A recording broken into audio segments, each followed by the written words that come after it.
Welcome back to the Total Focus Podcast. I'm your host, Paul. Our sponsor of the week is Mid-Atlantic Video and Photography Productions. No matter if you need photos or video, we are the team to get the job done. No matter if you need photos for that great wedding or that special event, they can help you with your photos. And if you need a videographer for your wedding day, or if you need to shoot a music video or a special family event, they are the videographers to get the job done. So no matter if you're thinking about photos or videos, please contact Mid-Atlantic Video and Photography Productions for your next video or photography project. I'm so excited to have on our show today a former MRS Maryland America 2006 Patty Markos on the show. She's very passionate about her two platforms, Heart Attacks, Risk, and her major platform that she's going to talk about is her daughter and the ongoing issues about diagnosing dyslexia in the school system. I think this is an episode that is just phenomenal, and I really appreciate Patty coming on and really diving into giving us a really deep dive of what I had to go through as someone who had a learning disability. And I really appreciate Patty really doing everything that she could to help her daughter. And I appreciate everything my mom did for me. And I see very much things in parallel between the two of them. And I think you guys are going to enjoy this episode. And I want to also say that Patty's an incredible hairdresser, and you can learn and hear from this interview how much she really cares about her daughter as well as her clients. So I hope you enjoy this and stay tuned.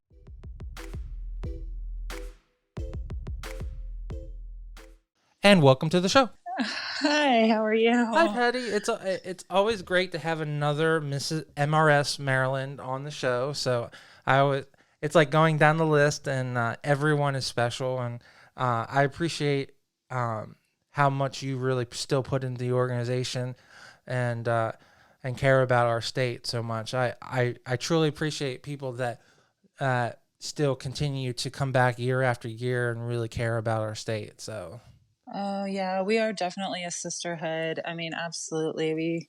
We were just saying that. I was just meeting up with my 04 and 05 the other day, and we were just loving on each other, and yeah. So, and I actually do keep in touch with several of them, and yeah, I love my Maryland. Yeah, I know. I always have had a thought, and I say it to everyone who's a past title holder, that it would be awesome if whoever is the director for what region, that they made a past sash so that everyone, like, it's specifically like all black or all red, something that facilitates they're all the same, and then your year is in big and bold, and you can still wear it. You could wear it like to a major event, but it would, you'd still be Miss Maryland, but it would, the year would go first. So yeah, that's a great idea. Yeah, something that, because we could use you as marketing as well as and then you get, because you're always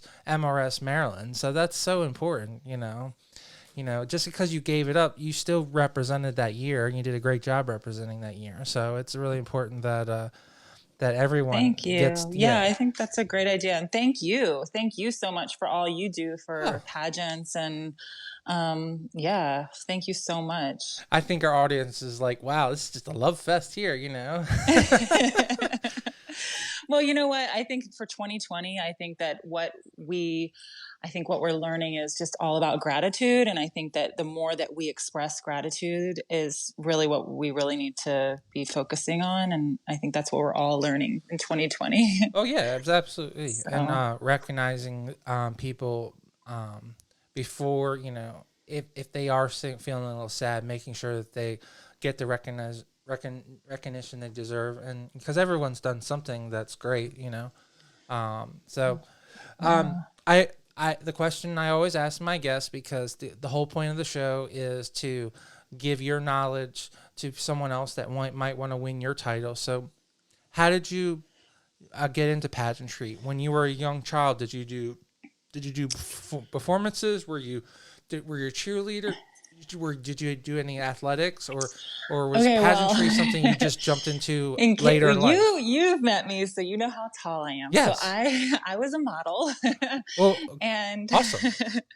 um, but I did modeling. My sister was a model, and she kind of led the way for me to get into modeling, and I kind of was always kind of walking in her shadow, and I felt like I wanted to be more, I kind of wanted to do something on my own instead of always being Debbie's little sister. Because every time I would go on a modeling interview or meet the agents, they were always like, "Oh, you're Debbie's sister." I'm like, "No, I'm Patty. I'm not Debbie's sister." But she was a great sister and very supportive. But I definitely, how I got into doing pageants was actually after I got married kind of young, and had started, I was doing hair and loving that. And then sort of felt a little bit like, I think a lot of moms feel like this, where you feel like you get consumed by your role and title as a mom and a wife, and you forget who you are after a while. And what happened to me was I just started to feel like I want to do more for the world than just be in my little cocoon. So I read this book, and it's called The Artist's Way, and it's a 12-step recovery program for people to like uncover an artist block. It's by Julia Cameron. And I went through these steps where like you go and you take yourself on these artist dates once a week, and you journal and you do all this stuff. And I decided I wanted to do something that I'd always wanted to do, and that's to do acting. So I started taking acting lessons, and to just kind of get me out of the house, because I worked from home as well. Like I started my salon out of my home. So I'm like working from home. I'm always home. And I was like, let me just do that. And then I mean, that's a I was great like, way to get out of the house. I mean, to either were at that time, were you just doing like were you just doing classes, or were you trying to so do I like was some kind of like performance, like a Broadway performance kind of, or So I independent? was taking the classes because it's like something in the book. It's like, just telling you to get out of your comfort zone. So then I decided, okay, I've got to get out. And I was like, one of the goals is like, okay, I'm going to actually work as an actor. So I knew the modeling agents and everything like that. And I knew that they're also, talent agents. So I was like, okay, now I've got to start going out to start getting work. So I went to get my headshots done so I can start pursuing the acting through that. And that's when I met the director of Mrs. Maryland. She was at a photo shoot when I was getting my headshots done. And that's when I first heard about pageants, which I didn't even know there was such a thing as an MRS or a Mrs. I just really had no idea. I thought once you're married, you pretty much, we're out of the, Well, out of that's the what running. that's why I love bringing our married contestants on, because I really want to change that perspective, because like just because you're married, you're not thrown out with the with Bathwater. bathwater. Right, exactly. You have Yeah. some people get married really early, and so you have lots to Yeah. offer, or some people get married Yeah. really late. So I met my husband when I was 18. I got married at 21, and, and I just was, just really dedicated to my family. So yeah. And I just was, but at the same time, I just really wanted to, still go out and give my all to life and my family at the same time. And that's what I loved about the Mrs. America organization, is they really value family and respect all of that. But I just really had no idea. So yeah, it was really cool to hear such a thing. I was mind blown. so is it the pursuit of beating your sister as a young child, which is what got you into modeling, or was it just No. something that And you I looked never up wanted to to. beat my sister. I wanted to, I liked modeling. But I'm definitely more of like an artist. And it was like, when I was doing modeling, I wasn't that excited about it because it was like I was always like someone else's like clay, and they were like they were molding me, and they were doing, and so that's why when I got into hair, it was like I was able to be the artist behind that. So modeling was fun, but I wasn't as like excited to have everybody do my hair and have tell me what to wear, and like I'm sitting there and they're doing my hair, and they're putting the clothes on me, and I'm like, yeah, but I don't think that goes. And I don't really, and what about, I wanted to I wanted to be more on the artistic side, so that's why the acting part was like, oh, I wanted to do that because it was more like I could express myself more. Right. And then with the pageantry, it was like, wow, like you can have a platform and you can have a Yes. Right. say, and you can express yourself, and you can, and it just was like, it really spoke to me in that way. Like you can have, so. Well, it also sounds like you've always had a voice then if you knew something looked bad. And it also sounds like you had some kind of you know appeal to the audience if you were being hired by a dress company or an agency to rep a company at a young age. You must have had that specific look at a young age, so you must have always been put in that situation. Is that how you perceived it? Like that people always, oh, she's perfect, she could represent our demo very well.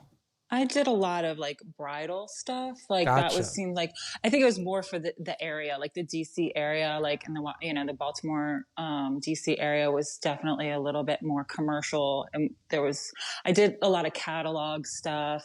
But as far as like runway and stuff like that, it was a lot more like, I did a lot more like, I guess, bridal, but, Now, I wasn't. do you think any? Oh, I'm sorry. Go ahead. Do you think any of that really allowed you to like put that in your back of your mind, knowing that you know when you got to a point where your marriage was stable, your kids were stable, that oh, I really enjoyed doing that. Let me see if I could do something similar. Is that what the itch was? Like if that didn't occur originally, do you think the itch would have occurred outside that, or do you think you just would have found something else? I think like for me and like reading that book, it was like, The book, okay. yeah, I think it was like getting like the artist in me. And like, I think all women like feel a little bit like, and I was so grateful that I found that book, because it was actually given to me by, my best friend at the time. And Sounds like a great she, friend because it sounds like a great book. definitely. And she was it was given to her by someone, I guess her sister-in-law. And I'm actually I'm giving it. I just bought it to give to my nephew because, we all sort of can get stuck sometimes in our world where you're itching to live life and to do something more. And your purpose gets a little bit kind of foggy, and you're like, I know I want to do more in life, but I don't know what that is. And you want to, life is so like, so full of opportunities. And I think we are all given like, I don't think we all have just like one purpose in life. I feel like every day we can create a different version of ourselves. And I'm always constantly recreating myself because I think that we're all works of art. And it's every day we can wake up with like a different day to like a new day, so. But at that time, like I loved being a wife and mother, and I had my business at home, and I was doing hair. But I think sometimes it was like constantly, I feel like, I don't know, I just like to recreate myself, and it was like just time. And Well, that's I what it think was. I think it's important to continue to evolve and to continue to find yourself, because if you are the same person that you are at 18 and you haven't evolved in over like 40, 50 years, it sounds like a pretty, unexpired life. Like, if you've always, eating Wheaties every morning, and you never tried Yeah. Cheerios. Like there are, Hmm. there are other things. Yeah.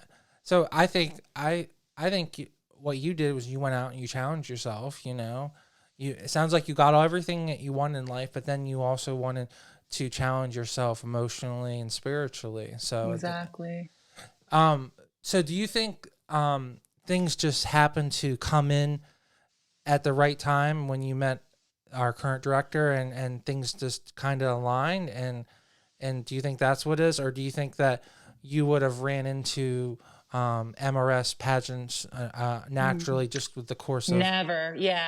I think that it's all about like when you just get out there and start moving and start like, I do kind of, I'll never forget this one thing my pastor at the church said about like how God works. And like, if you're just sitting there and you're in a car and you want to go somewhere, um, and you want like God to like steer your life, like you have to push the gas before, and then like the steering wheel is not going to move very easily unless you push the gas. Like God can steer you in a direction, but you've got to push the gas pedal.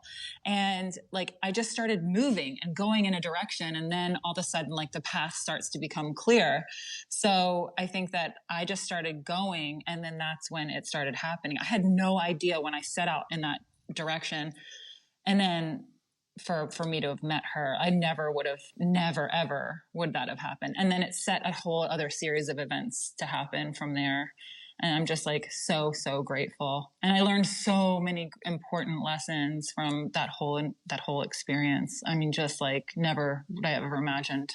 So from that photo shoot, did you pursue acting, or did you totally change your? Oh no, Did I you do? kept doing it. I kept doing it, but I mean, definitely, like the pageant definitely does consume you, Yeah, and of course. there's so much of that. Like, I can't be, business owner, wife, mother, pageant person acting. Like, I definitely I mean, had you to put. could, but I mean, you wouldn't be able to sleep.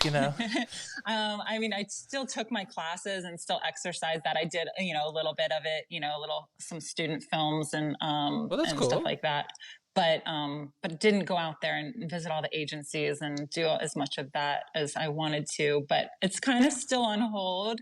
Well, Um, well, darling, you're still young and confident, and there's still plenty of time. As long as you're 6 feet above the ground, there's always time. exactly. I'm going to do it again. But I mean, there's so much I still learned from all of the acting lessons that I'm still applying. And I did venture into, applying a lot that I learned through the pageants and the acting. And yeah, so. Do you think vice versa? Do you think what you learned in the acting portion is what allowed you to excel during the pageant and win your title? I think that, yeah, everything that you learn, like, from modeling to the acting to, pageantry is like we apply everything that we've learned in life. Hopefully, I think we hope we all do that.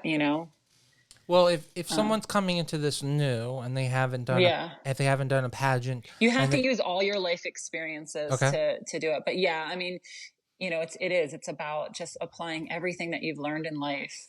I mean, that it's about being the best version of yourself. It's about, mind, body, soul, like everything. It's about just being, I mean, it is like it's about being the best version of yourself. And like obviously, like it's about, creating that composure, obviously, and being comfortable on stage and in front of, doing the interview with one-on-one with the judges. And like, yeah, I mean, the acting definitely helped, learning how to do that and to like learn your mantras and like what you tell yourself and preparing and stuff. um so I mean, you have to just use what you have. I mean, I think that trying to cram for something and take a bunch of acting classes, or I think anybody can do it, just being the best version of yourself. I mean, I think that stage presence and the modeling thing really helped me, like learning how to walk on stage. Like I think that's really important. I think if you're just comfortable with yourself, that's more important than anything. So Laurett Sweets talks to you during this photo shoot. She gets you on board. How long did it take to eventually win your title? Did you win it your first year, or did you come back? Yeah. Yeah, I did. I mean, I think that it was just for me. I was just in this like mode where like the stars were aligning kind of Which is thing. awesome, right? Yeah, it was just, and I didn't want to spoil it after that, where I was like, but that being said, I think I was a little bit overwhelmed by had no idea what pageants were like when I went into nationals. These girls had been doing it for years, and they'd done lots of them before. And I was like, in my mind, I was like, I'm just here to have fun. Like, this is a great experience. And they were a little bit more cutthroat than I was prepared for after I did Maryland, because I was just really just enjoying like life there. And I had lots of family to support me in Maryland. And then when I went to nationals, it was like, oh my gosh, I didn't really have my family there. I wasn't in my Maryland, and I was still there to have fun, but it was definitely Game on, a basically little game, bit really, different. It really was a little game on. bit different. Right, exactly. Yeah. Yeah. Now, I mean, have you competed in any other system since you won? I kind of America? to me, I've thought about it, but I just had such a good experience. Like, I, in a way, didn't want to spoil that. Of And I course. was like, kind of stop while you're ahead kind of thing. I really had such a good experience. I mean, Oh I'm not yeah. saying I'll rule it out in the future, but at the same time, like, it's kind of tempting for me to just sort of stop while I was ahead. I just like don't want to like bury all of that with like another experience. It was just so sweet and special to me that I don't know. It I was mean, just such a everyone, great experience. yeah, all of your colleagues that have won, they always say that as a married woman, that America is the system that you want to do because, one, they treat you so well at nationals, and you have Laurett as a director, and you have all the cool gifts that they give you. I mean, everyone talks about the gifts, so I mean, I I know for a fact that none of the other systems are that way. So like, if the one that you won was America, you kind of went to the top, and you know it's like winning US. It's like winning USA the first time. You know, you can't going and competing in other systems is always like going backwards in a sense. So but that's my personal opinion. But it sounds like you have a high opinion of America too. So. I had a great experience, and like I'm still in touch with like people from nationals, like like I said, the sisterhood, and like I mean, I just, even though it was like a little bit more serious than I thought, but people were just taking it like it wasn't just all fun, like it was a serious competition. Like they were just so fun and sweet, and I still keep in touch with. I mean, I'm saying like 90% of them. So yeah, I don't want to spoil that. I don't think so. Oh, I don't blame you at all. But you know what? Like, never say never. Like, you kind of are like, that's what I've learned with life. Like, as soon as I think I've got life figured out, you just never know with life. So, well, I mean, if you would, do you have would you do it just for the sash? Like, cause the sash, I mean, or would you, I mean, it sounds like you're a faith person. Cause like international is a very Christian pageant. So that's what, yeah. I mean, it's really honestly like, for me, cause,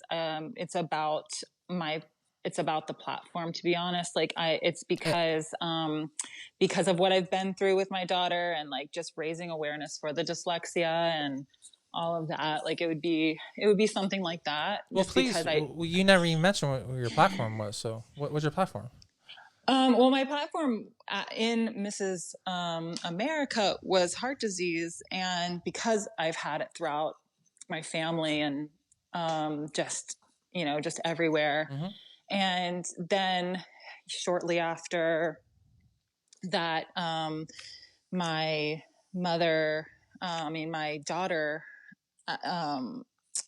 when I was, after I got through with the pageants and my daughter got a little bit older and entered school, discovered her dyslexia. And it was just, it's been an ongoing fight for the past 12 years. Mm-hmm. And I, just haven't been able to really get my head above water with that whole thing. Like it's just been one thing after another with it. And I just feel like the world needs to know, because everybody with dyslexia, everybody thinks like it's so, they're like, they've heard the word and they're just like, Oh, yeah, of course. Like dyslexia, like it's common. Like the schools are definitely taking care of the kids with dyslexia, Oh but they're no, they're not. not. They're not. They're just not.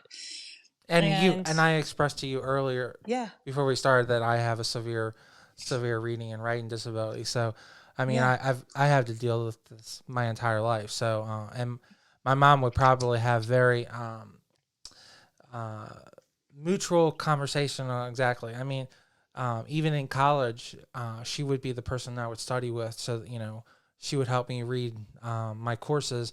And then some of them would be available on audio tape. I mean, I'm now 38, so I'm the last generation where they had like pre-audio tapes. Now everything is digital, but you used to have to go to the Blind Institute, especially for college, and yeah. most of the Mm, textbooks were pre. You could mm. like that's how I could read.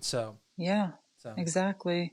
Yeah, I mean, hopefully, with today's technology, like as the future goes, but I mean, most people, think that it's just like seeing things backwards or getting things out of order, or like that kids are just confused or they're lazy or stupid or unmotivated, or that it's, that it's just found in kids, or that they're just going to outgrow it. And that, it's just like, it's not all those things, and there's just so much confusion about like what it is, and that they think that the schools are doing it when there's like this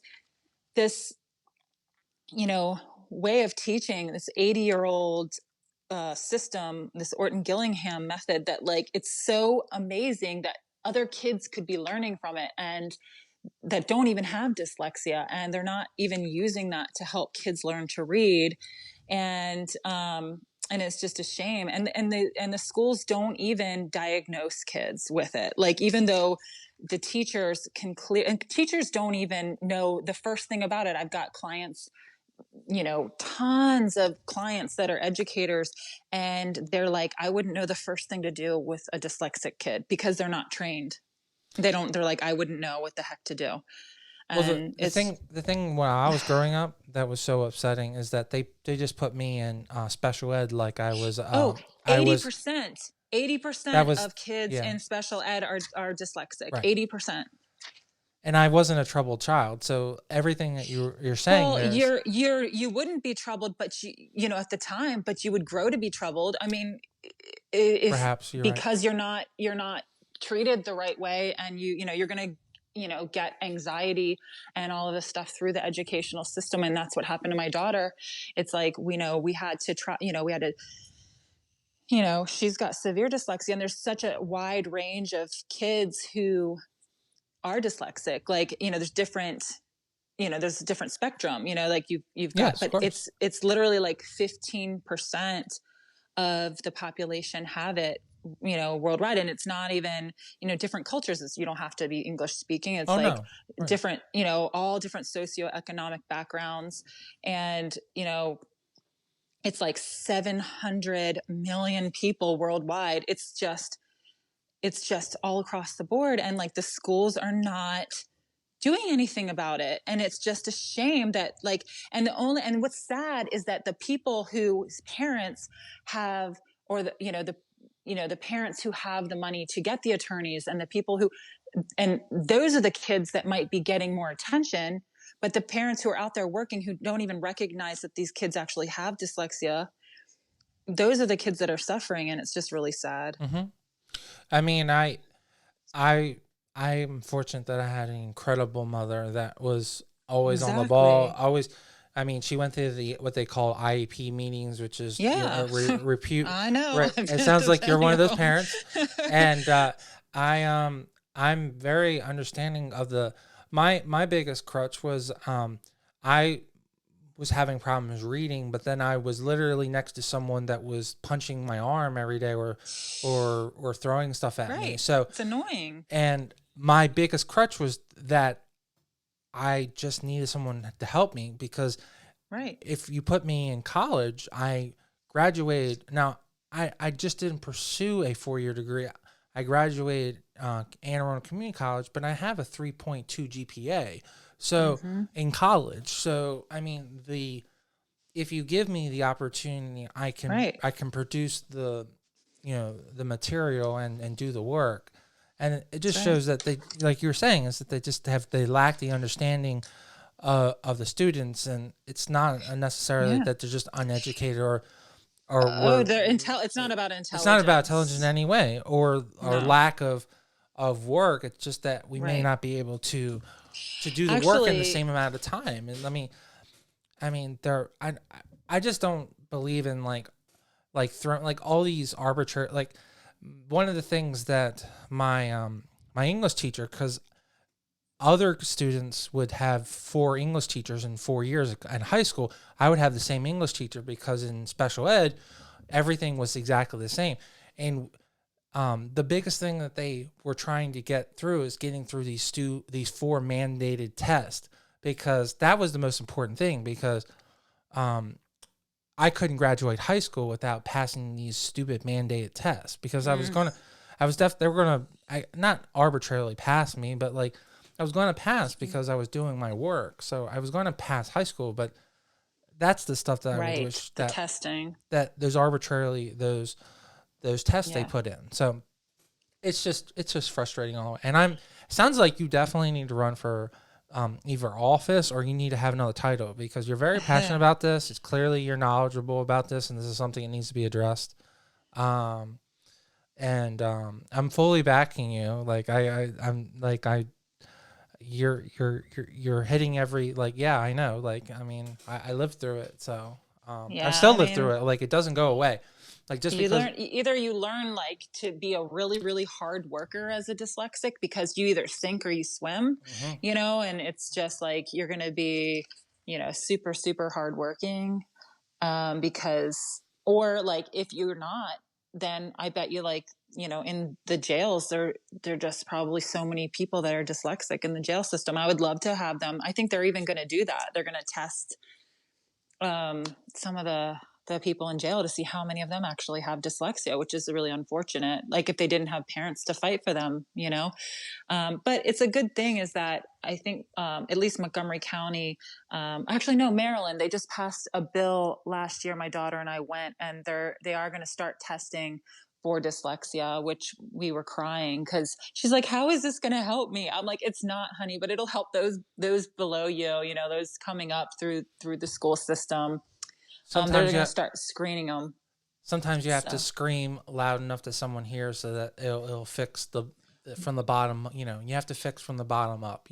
Well, yeah, I mean, like they have to start screening these the young kids, and then they can start helping them. So they never really did that for her. Well, they're going to start hopefully giving them the training them with the Orton Gillingham method, which is really really amazing to help with the phonemic awareness and everything. So I'm excited about that. So that's really really good.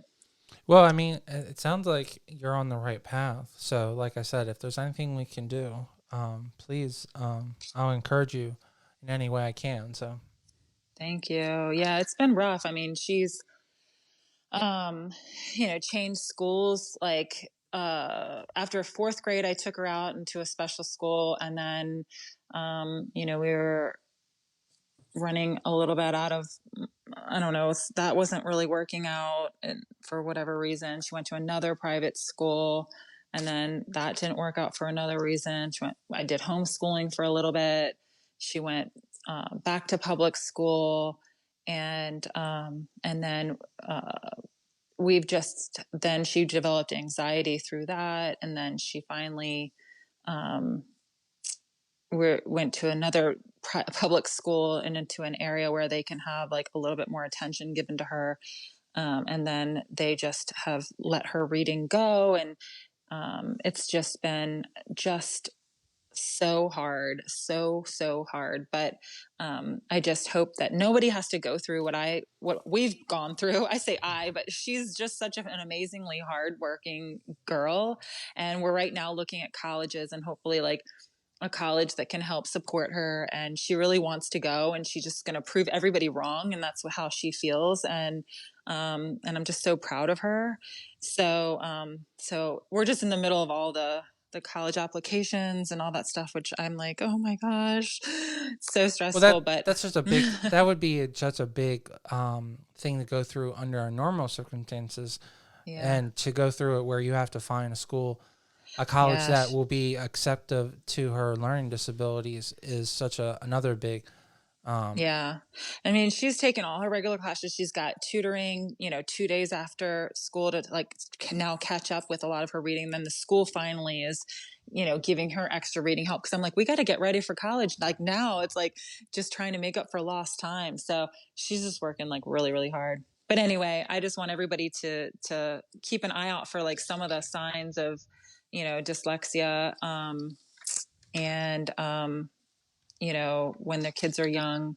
And some of the things is like, difficulty tying their shoelaces, which I never really thought would be a dyslexic thing. Difficulty reading a clock with hands, early ear infections, which is interesting, and trouble rhyming, which is interesting. So like, not many hip hop artists probably have dyslexia.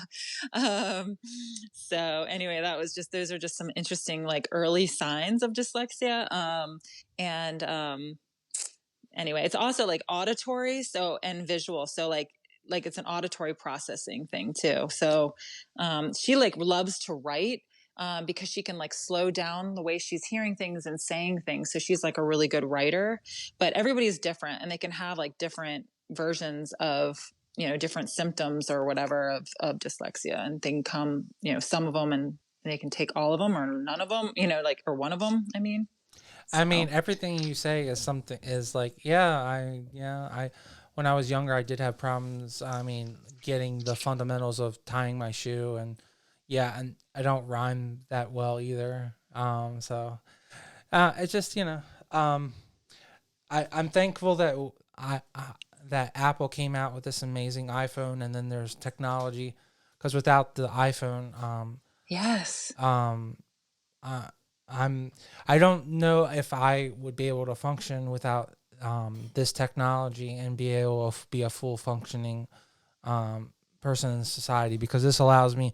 I can read documents. I can scan it, read it. Yes. I can write.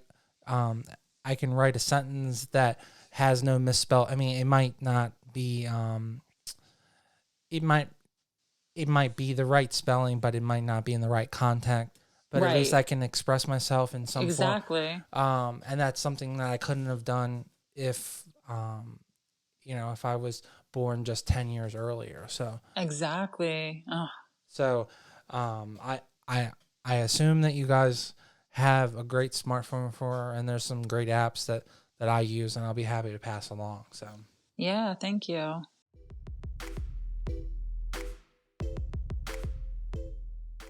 I just wanted to take 1 second from this great interview and talk about our sponsor of the week, Mid-Atlantic Video and Photography Productions. No matter if you're planning a wedding, a special event, or you just need an amazing headshot, they are the team to get the job done. You can reach out to them at 443-422-3830. Again, that's 443-422-3830. Or you can just go right to their website at mavpp.com. Now let's get right back to the show and listen to this great interview.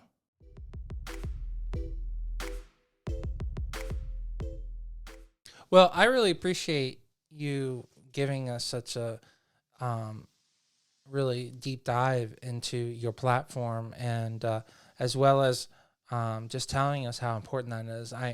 I don't usually get someone that is so passionate about my my current issue, as well as clearly it's your family's issue, your daughter's issue as well. So I appreciate you bringing that to light, because sometimes, like you had mentioned, that people don't realize how devastating not being able to communicate yourself in public can be. So it's I'm very appreciative that we have more allies out there. So there's Yeah. actually there's a famous lacrosse player. His name is Paul Ruben, and he actually is dyslexia as well, and he does a charity gala every year to raise money for Mm. dyslexia. He's like the most famous lacrosse player. He actually grew up in Annapolis, Oh. and he now owns the independent lacrosse league, and I believe it's LPL, uh, Legends, no, it's PAL, it's PLL, so it's Professional Lacrosse League. He did play in Major MLL, Major League Lacrosse, but then he left them because they weren't paying him enough money, and he founded his own organization. So he has 10 teams, and they're in their second season. So that would probably be a really great ally for you to reach out to as well. Oh my and gosh, and yes. probably after all this stuff clears up with COVID, he'll definitely start doing his gala every year. I Wow, photographed yeah. it for 2 years, so I know he's very So cool. dedicated, and his family is Wow. as much dedicated as you are. So that would probably be a Wow. great organization for you guys too. Absolutely. Yeah, I would love to, yeah, be in contact with anybody who is helping raise awareness for this because Absolutely. I mean, just for people to know that, like, as soon as my daughter was like, late in speaking, I'm just like, oh, she has an older brother. She's just, and I didn't have her really tested for it. I mean, they did notice it when she was young that she had something, but they just don't want to diagnose it in the public school system for whatever reason. They Well, they just don't like, have because the resources. They don't have the yeah, skills. They're exactly. not They trained don't, that. exactly, they don't want to say it because then they would have to give you what she needs.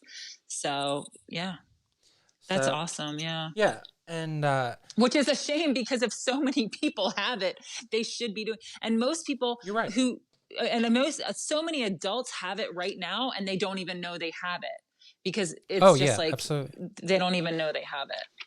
Well, I mean, it's just the little things like if you write something down and then you write it backwards, that might be just a small, it might be a minor inconvenience, but that might be a major inconvenience for someone who has a severe issue of dyslexia, or they're literally reading things backwards, or for my case where I really have severe dyslexia so badly that I have such a hard time reading at all. So um, Yeah.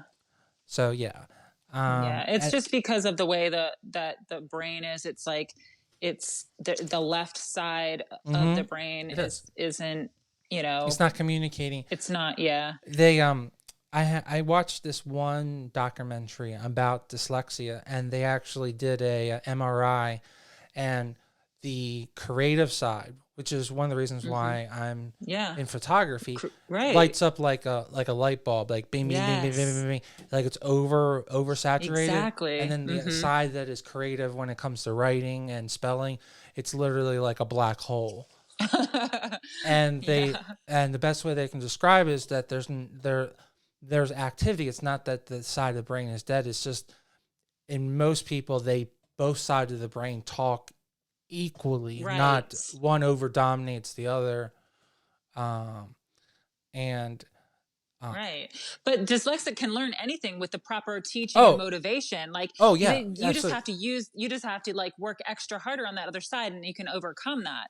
And with assistive technology and all of that, and so it's just amazing. But you excel at connecting like ideas and thinking outside the box and like seeing the big picture and like and all of that because you've had to compensate. Like But yeah. I personally learn very easily by someone showing me. Like Yeah, it's I don't multisensory. yeah It's multisensory, and that's how she learns. And that's what's been so hard with this online 2020 stuff because yep she's had to yep be of doing course. everything online. The poor thing. I'm like, No, I so know, she's I been do through understand. so much this whole time, and this is how her senior year has to be. She's going out like this, and I'm like, oh my gosh. Well, the most important thing, and I'm sure is that it's your senior year for high school, but you have your entire life to focus Yeah. on, and education Yeah. doesn't just stop at grade 12. I know. I know. I know. She's looking forward to hopefully having like the best college experience. You just have to, I mean, if just she's promoting herself about going to college, it sounds like she's pretty with it. So I mean, I mean, I she's got was one. severe dyslexia. Like even her tutors, like, she's got such severe dyslexia, but she said, she's got such a good attitude. And also, she loves, to write and just to express herself in written word. And she needs help with it all, but we're trying to get it for her, just to make her catch up with everything. So, I mean, it's just more her will, and I think that's all it takes. I mean, you have Steven Spielberg is dyslexic. What's the guy from Virgin Records? He's dyslexic. Are you talking about Richard Branson? Mm-hmm. He's dyslexic. And I guess they say Albert Einstein was dyslexic as well. So, I mean, wouldn't it's be like, shocked at most people that are one-minded focused. Like yeah, the character Sheldon from Big Bang Theory, I would think that he either has Asperger's syndrome yeah, Asperger's. or he has dyslexia, because Yeah. I know myself that I'm pretty like one-minded. Like my life revolves around my photography work. So if my photography work, if people don't like my work, you're in my mind, I really feel like, you don't like you don't like me as a human being, because that's my life. Like so I assume that's how your daughter is too. That like Well, right now she's just about school. She's like, right. I'm So going to do this. I'm going to get exactly out of this. Well, right. So if that's she's good. I'm not doing glad you well, told me that, because it's like, it helps me to understand, because that's what she's saying. I was like, yeah, I'm going to do this podcast. I'm going to try to, tell people about this. She's like, you don't have dyslexia. What are you doing? And I'm like, girl, I feel like I haven't. I'm no, like, I've been you fighting do. for this my whole life. I feel like, so, I mean, it's like her whole life. Yeah, your But life, her, and say my mom would say the same thing. Your life revolves around. revolves around. It does. I've been fighting for this, and it's like I just am not gonna. I'm not gonna give up until she makes it. So I hope you don't have withdrawal, because if she goes somewhere where she leaves, like right. she's not with you anymore, she's not, and you guys aren't studying No, together, that's I probably going to know. be like a huge, What am I gonna do? I mean, you mean I have the evening off? Like we're not going to, I don't. I know. I've you mean, started thinking about that. I don't know what I'm gonna do. well, maybe this is an opportunity to find another hobby, because Well, so, I know. I've like been serious. I've been putting a lot into my work, and actually this is a good segue into Yeah, no, yeah, my yeah, work. I mean, I've been doing a lot of like with my work, like I for a while there, it's like just with my business and everything, like I've had my clients, like my clients have been coming to me, a lot of them have been coming to me for like 20 some years, and they're very loyal, and so it's nice to have them, and I've always given whatever I'm doing, I give it my all. When I'm at work, I'm at work, but I have been knowing that, like, I'm a very like future, like I think into the future a lot. I like to plan. Like even when I was younger, I would always think about like, what's my future look like? And so I like to think a few years ahead to plan. I'm a big planner.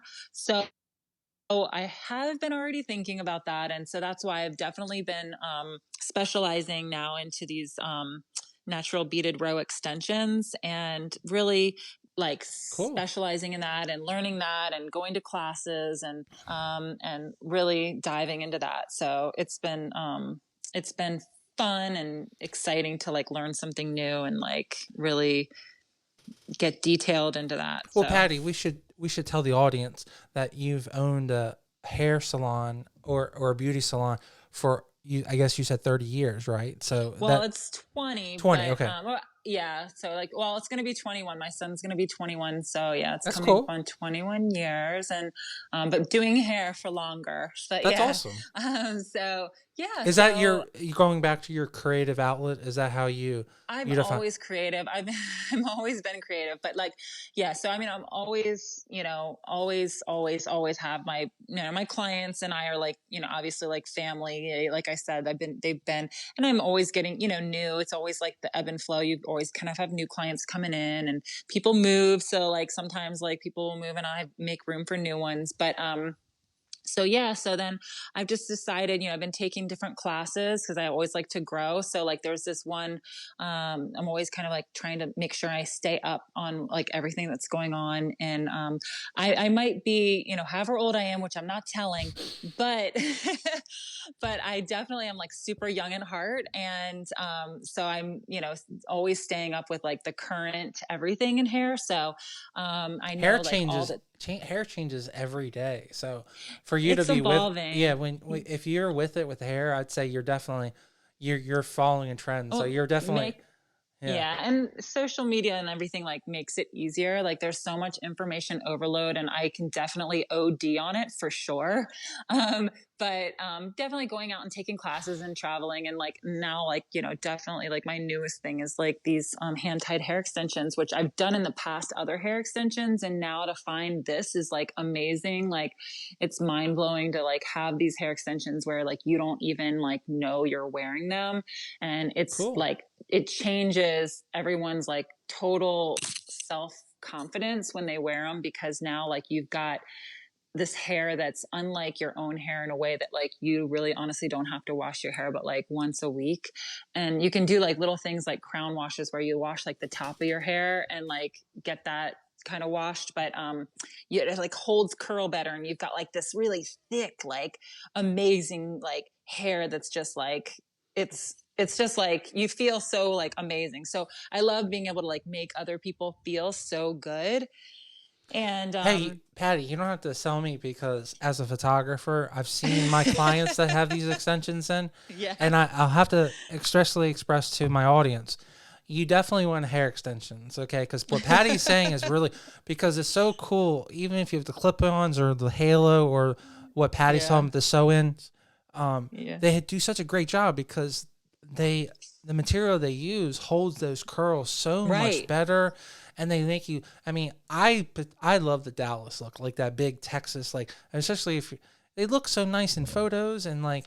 And you Yeah. don't have to look like the 80s, but like a little bit of volume always looks really Yeah. nice. So, I know. And then like with the hand tied, which is like so amazing, is that when you wake up every day looking like that, like that's what's so nice and like it's just like you just can't believe it. So anyway, so I'm getting into that.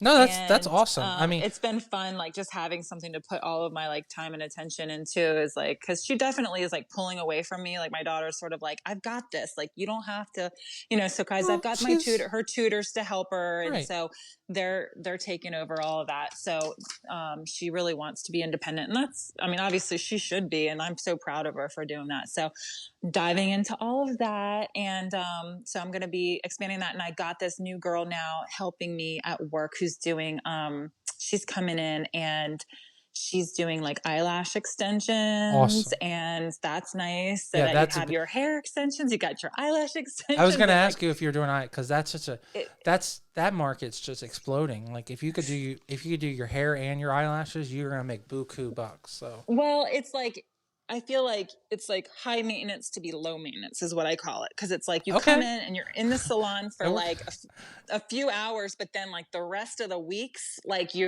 don't do anything to yourself. You're just like okay, very I like low that. maintenance the rest of the time, and especially with like I keep saying like with like the mask wearing is what I'm like telling people. It's like you have these masks on, but if you have like your eyes looking really good, Mm-hmm.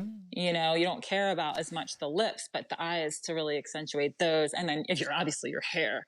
I have to say, from a guy's perspective, when you got a mask on and all you get to see these eyes, if you've got those really nice fluttery eyelashes, it does get the guy's attention. So I would definitely Yeah. encourage. Yeah, I think they make women look very very beautiful. So Yeah. So it's been fun. And I'm really enjoying having my girl Lindsay here helping me because, I've been here by myself for so long. And well, I did have my assistant in the past, and I've had also different things. I had Botox here sometimes. And in the past, like I've had people come and go for like here and there, hmm but to have someone like here consistently kind of working with me is going to be so nice. And at the same time, it's because of COVID, she's not like right up against me. Like I have a whole area in the back, and I just bought these air purification systems. My Yes. salon is like, I've been doing it with the window and the door open, but now as winter's coming, I've got another one that's like really huge, and it's going to be out here with me, and then I got a smaller one that's going to be in the back with her. So there's really only like going to be, in this my huge area, because even though it's at my house, it's like this huge area that I have. It's not like in my house, it's like in my house. It's like nice. So it's like You have a separate I have a facility, right? separate, Right. yeah, it's like a whole separate, it's like the whole bottom level of my house. And That's awesome. so yeah, so then so I'll be, I have me and one guest, and then she will be in the back area with one guest right next to her own private air purification system that'll be sucking in and cleaning the air. And obviously everybody wears masks, and I, make sure like it's always about like sanitation, like number one, sanitation. Above all else, like hair can look good, eyes can look good, but you can only look so good if you're alive. So like, I honestly really appreciate that, Patty, because that stuff really scares me. So I mean that yeah. I really appreciate, because I know how expensive those. I did a couple of COVID videos for dentists, and I know those machines are $1,000+. So I appreciate you putting that extra in to make sure that people feel comfortable, because that really does make a big difference. So Yeah, so I researched to make sure it was like the right one. I'll like, it's nice because it'll tell me when I need to change the filter, and yep. I'll have like the extra filters on hand. And yeah, like just to keep the sanitizer out throughout everywhere. And so yeah, and then she wears like a visor as well as like the mask when she's doing like the eyelash extensions. So it's just, it's about just making everybody safe and comfortable. But I think everybody's been wanting to come here for all of these services because it's really is very private. Like there's only that number of people in here at a time. It's like 4 people maximum. Well, I think So people just want to be yeah. treated like a special too, Yeah, that's true. And I think anyone, if you give them that option, if it's within their budget, they'll pick the more private option, and to be treated like a princess. So that's awesome that you're providing that service. I assume everything is appointment only, and then do you have certain days that you're open? I am open. Technically, I'm open Tuesday through Saturday, but I think I'm trying to cut out Saturdays, and I'll tell you why. I think that Saturdays, I think it's because of 2020. Mm-hmm. No, I think that we all need to start really keeping tabs on our mental health sure. and on just taking care of ourselves. And I thought, let me make sure that with all I'm giving out, that I'm giving back. And I'm all about self-care, and I preach it to everyone else that I might as well practice what I preach. So there's a lot that I'm taking on with my guests, and I'm always giving so much. So I just thought like I'm going to start working less Saturdays, which I don't know if everybody knows that yet, but well, maybe yeah.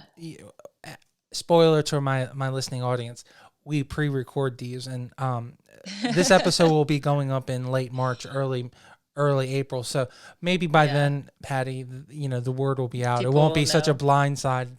Yeah. But I do. I just think, thank you. It sounds like you have a big heart. Sounds like you also don't want to disappoint people. So, but you got to do what you need to do. What's important for you and your family too. So, yeah.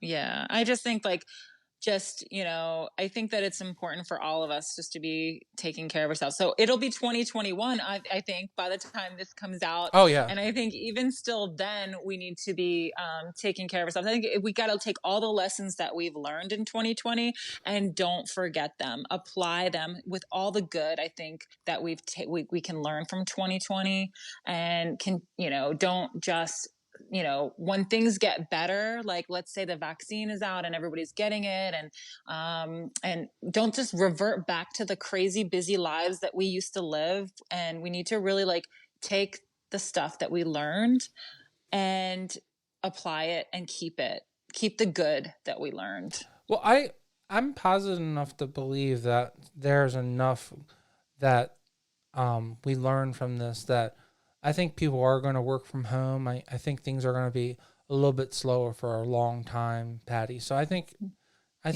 people are, and I think that also people are going to be a little more cautious. So, I think people are going to wear masks for a long time. I mean, I've had this discussion with my parents, even though a vaccine might be in their arm, in the next couple months, that we're going to need to wear masks for a while, it's going to, we're just going to still have to be cautious. It's not, you get a vaccine, okay, we're going to the movies, and we're going to do anything, we're going to be in a crowded space, or, Well, I mean, as long as everybody does. I mean, I was talking that's about this assuming, with someone right? else.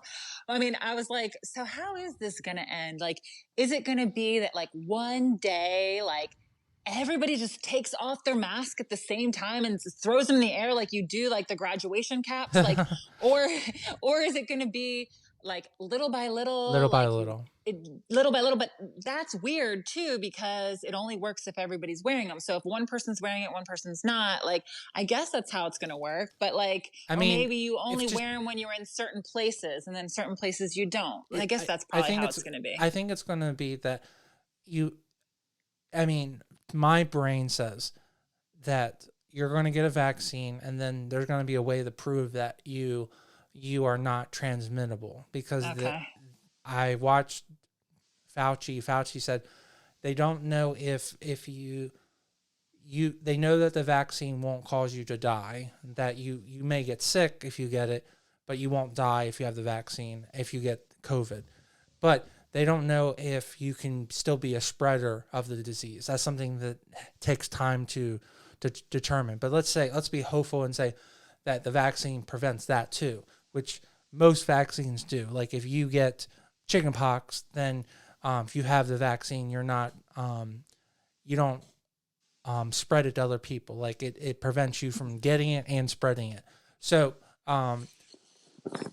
under those, that if you can prove like a with a bracelet or with a phone ID app, then you should be able to take your mask off. But if you can still spread it, then we're probably going to wear masks for a while until like a majority of people in the entire world, I mean, but that just takes time.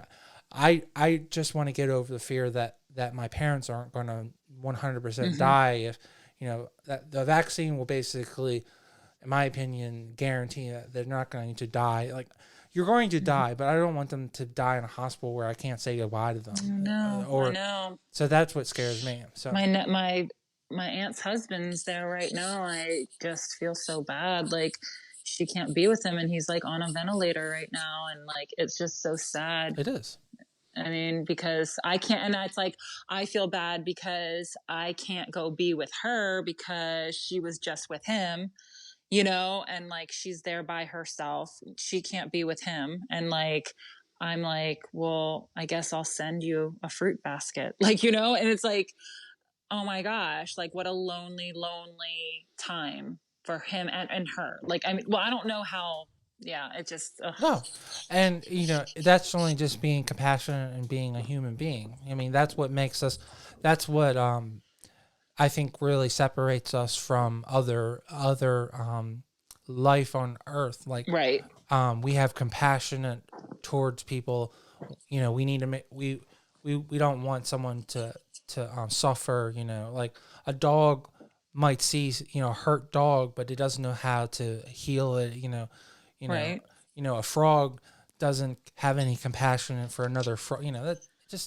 That's what makes dogs though seem like they have compassion. They do have compassion. That's what I'm saying. But they don't know how to fix right. That's what I think that's one of the biggest things is what makes us so special as a race is that we have the ability to try and heal, and we have compassion. So Yeah. Such a weird conversation to go down. Like we were talking about pageantry, and it's so important to talk about your platform. So I really appreciate your time. I know your time is limited, Patty, and Yep. I It was really would, great. yeah.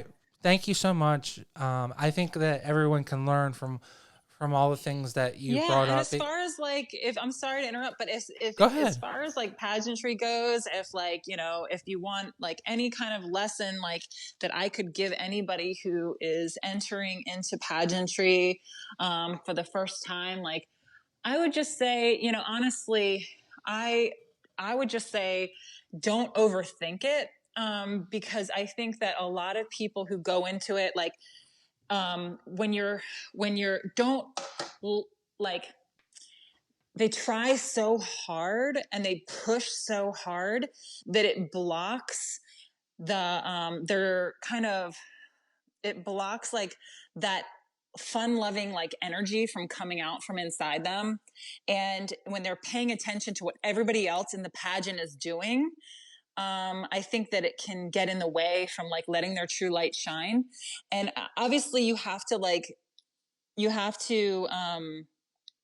you know, pay attention to the technical stuff, like how you walk on stage, like that's really important, and how you present yourself and making sure that you know, your tone of voice and everything. But that stuff can be learned, and like do that.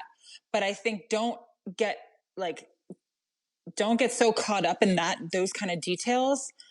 I think the most important thing is like don't pay attention to what all the other girls are doing, and just do you, and just be the best version of yourself. Like that's my best advice. I mean, that's some great advice. I mean, So I think most people can learn the steps and everything, and I think that you just need to be yourself, like you're saying, and believe in the system, and you know, I know a lot of people. It took them their seventh time to win that big state title, but persistence does pay off, and working hard. I mean, anything that's worth um, achieving takes time and effort. So. If it's worth your time and effort, you'll eventually achieve it. yeah, I think that it's like, I think they're waiting for that magic moment sometimes, but I think sometimes if you are forcing it, maybe it's because they're like trying to force something like a square peg into a round hole. But I think that that can come sooner than later if they are more just getting more in tune with the practice of getting more in tune with who they are, and all of letting their light, their true light shine, of like finding that the beauty within themselves to radiate on the outside and just be in that moment, and loving the audience and loving the judges and whoever they're with. It's more about like letting that love shine out and in a way that radiates. It's getting in tune with that. And sometimes it's like when you're trying to force something and you're trying to find it so hard, I think that it blocks it. So I think that sometimes it's like you have to just like, in a way, like kind of just don't pay attention to so many of those details, and that it just blocks it. I know that's hard to explain, but for me, that's what worked for me. And I think that what I feel like I should have done more in the national pageant, I got a little bit sidetracked by looking on the outside to what everybody else was doing versus like just kind of like being me more than I was, you know, and just loving the whole like audience and the whole judges. I was like more worried about what everybody was thinking, you know. So anyway, I don't know. I know it's a lot, but I wanted to circle back to that because I know that's the purpose of your podcast more than Well, it's anything. just So about giving people hope that you can achieve anything. I mean, if I have an actor on, I want to give them an opportunity to understand that you can achieve, So your major achievement when it comes to public life is winning a major pageant title. So I think you have so much to offer, and your knowledge is so important. It sounds like you also learn stuff competing at a national level, which is so important for people to understand. yeah, I think that people can do it. It's just as long as they, yeah, definitely just get in touch with like who they are. And that's to me what pageants are, is like, is learning to be the best version of yourself. And at the same time, finding a way to give back to the world through that. through being who you are. So I think that if you can get in touch with that sooner than later, you'll get it. It's like, that's what I think it's really about. So, Well, Patty, I really appreciate your time, and I really appreciate all of your advice when it comes to hair and your platform for dyslexia, and all of the knowledge that you gave to my listeners when it comes to really winning a title. And it sounds like you definitely have a bright future ahead of you, and we're definitely excited for you. And it sounds like your advice is really going to help a lot of people, and I really hope that we have some future MRS title holders listening right now because of your hard work. So thank you, and good luck to you too, and in all your endeavors. And we just hope that 2021, go yes, 2021. All right. Well, thank you, and have a good night, and stay healthy and stay safe. you as well.